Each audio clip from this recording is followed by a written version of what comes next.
Hi, I'm Marty Glickman, speaking for Sports Champions, and I'm talking with Yankee right fielder Roger Maris. Roger, how is it that you developed the ability to pull the ball as well as you do? Well, Marty, back in 1954, I was a spray hitter, and I was under JoJo White. He was my manager, and JoJo one day told me I was a little bit too big to be spraying the ball around, so to try and pull the ball. So thereafter, I just started getting the bat out front of the ball a little bit more. Is that the key thing to concentrate on, the key element in getting the bat out in front of the ball and pulling it?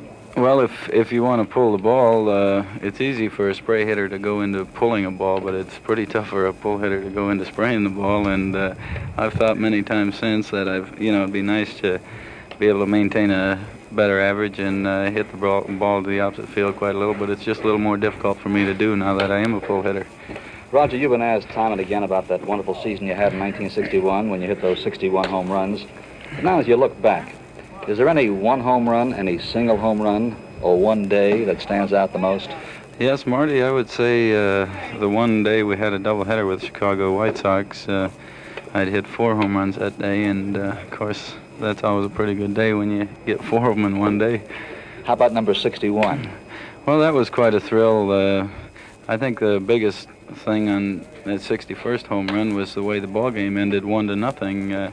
If it hadn't ended that way, I'm afraid there'd been a lot of writing saying the pitcher fed me the home run. This way they couldn't hack it apart.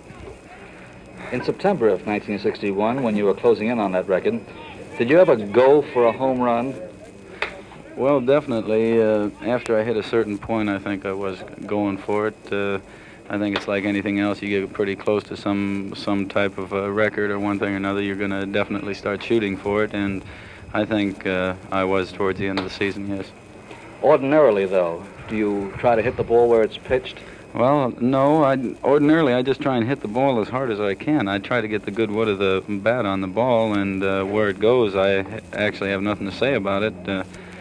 But I think if you get the good wood on the ball, the majority of the time you're going to be in pretty good shape, especially with a swing like mine, because I have a little bit of an uppercut to my swing, and therefore I have a tendency to get underneath the ball. How was it that you do develop an uppercut on your swing?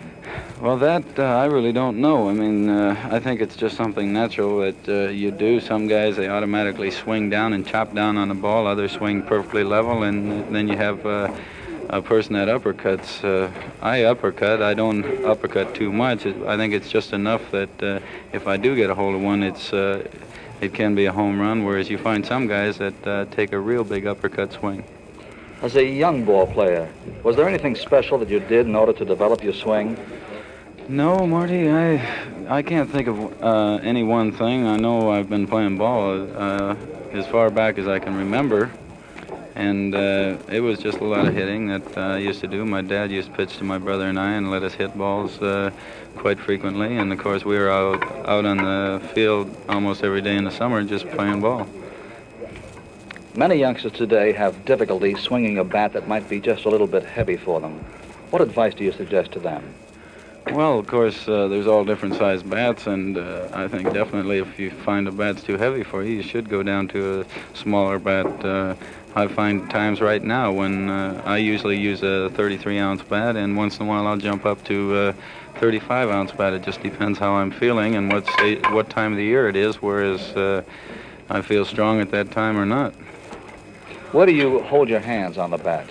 Well, generally I try to get just off the knob where I might have a half inch in between the knob and where my hand is, but I find myself a lot of times unconsciously slipping all the way down on the knob too.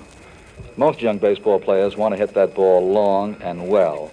What can these young ball players do to help develop the strength, the muscular ability to hit that ball long and well?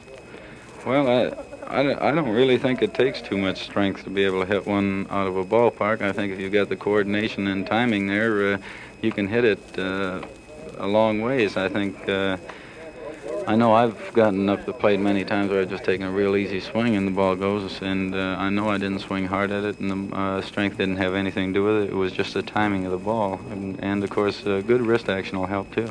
You bring up a most important point, Roger. So many young ball players try to swing too hard. Well, definitely that can hurt you. You have your big swingers and you have your short swingers. Now you take, for example, Mickey. Mickey swings real hard and he hits the ball. And there are very few ball players in baseball, I think, that can take a real big hard swing like Mickey does and be able to hit the ball. Now myself, I don't take a big swing, and when I do, I don't hit. I have to take a shorter swing and just rely on the good contact. Roger Maris, thank you very much. Roger Maris of the Yankees, one of the great all-around players in baseball.